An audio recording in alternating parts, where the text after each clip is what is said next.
So presumably my challenge today is to break this perfectly good working Canon DSLR into millions of bits and pieces and then paint it magenta afterwards. No? Alright. This one. Apparently my first challenge is to dismantle the Canon 350D in a teardown. Let's go. Safety first, people. Get that out.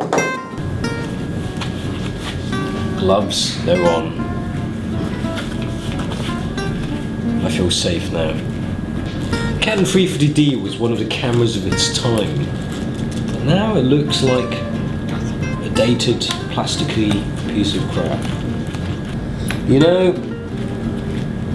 you can quite easily find iPhone, iPad, MacBook teardowns on the interweb. You won't find any DSLR teardowns. So what DigitalRev is doing today is really cutting edge. Wedge it open.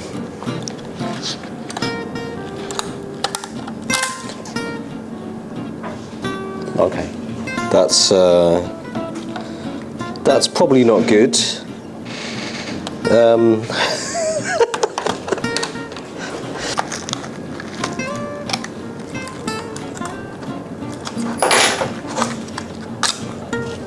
There we have it. That's the front off. And I guess because they said I have to do a teardown, I don't necessarily need to organise the screws in any particular order. If at first you don't succeed, force your way. Ugh, come on.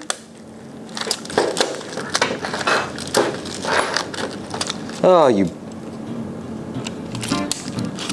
Yeah, it's coming out now. All it requires is just a bit of brute force. Oh shit. I've snapped it. Last time when we painted the D90 pink enter, people complained that we were completely wasting Nikon. So in this video we'll show that we don't just do it for Nikon, we do it for Canon as well. Just want that flash capacitor out of the way. Get out of my face. Go on. Get out of my...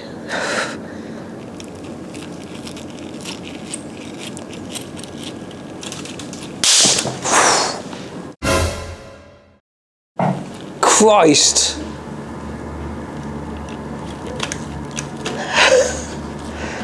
Christ on a bike. That smells a bit. Whew. See, at first I thought, oh, there'd be only a slight risk of electrocution. But explosions, I'm not up for that. Get off.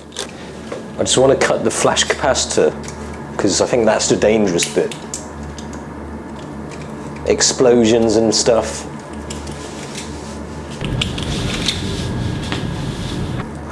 Right, I think I've found a simpler solution. Oops. Yeah, oh, yeah, get away. Let's put it there. I feel safe now. Right. And there we have the pentamirror. Here we see the pentaprism. This one's actually made up of mirrors and is an essential part of any single lens reflex camera. So we're going to destroy it. Underneath we've got the focus screen here, and you can see the focus points here. Alright, that's gone. And if you look underneath you can see the mirrors which reflect the light. This presumably is the sensor.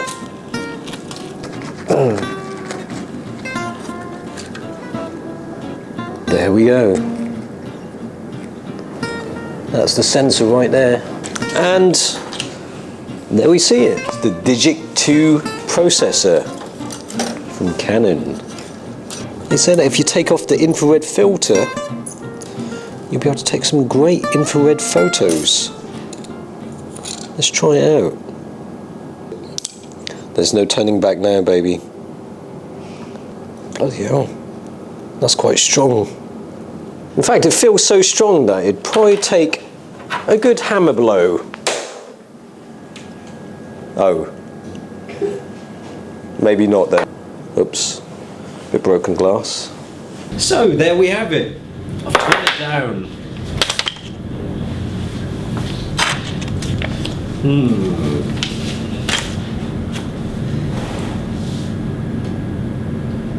Oh, you're kidding me.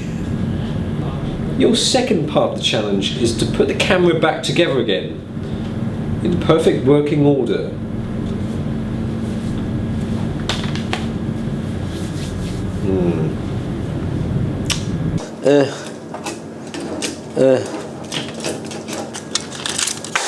Whoops. Yeah, I should have really organised the screws a bit better. Just tape it and that'll be fine.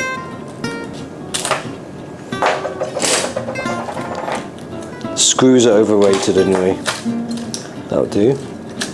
It's upside down. What I'm doing is making digital infrared photography available to the masses. How about if I cut this bit out and then you can just look down like that? Yeah? That'd be a great idea, wouldn't it?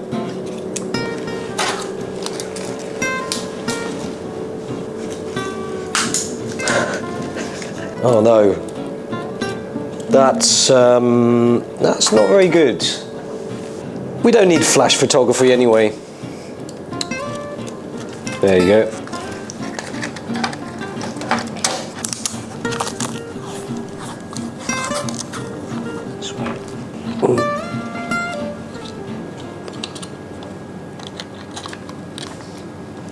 Oh no, it works! That's amazing. Now let me put this back together. There's only one way to find out if it's still working. Where's the battery? Right, moment of truth, people.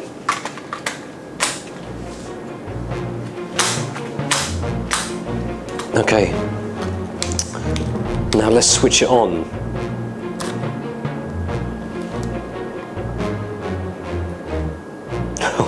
I've forgotten the buttons. Let's try the shutter. I don't think the screen's working. Hang on. How can that be? But I've put everything back in place. How can that be?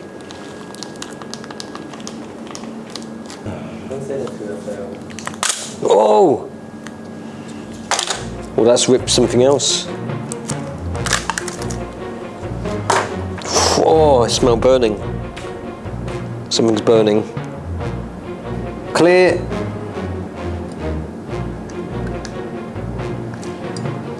Clear.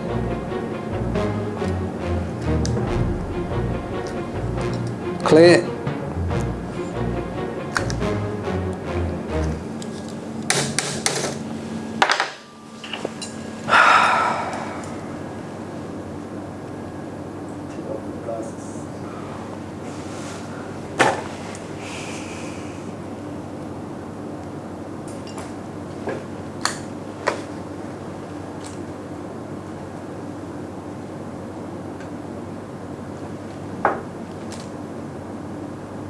Time of death, 7:17 p.m, 23rd of July 2010.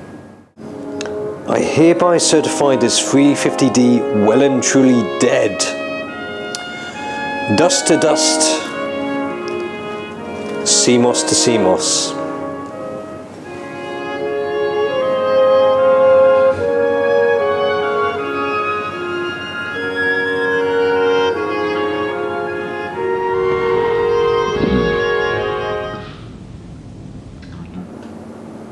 Hang on, it's the 23rd of July, isn't it, 2010? They do Apple iPads out in Hong Kong.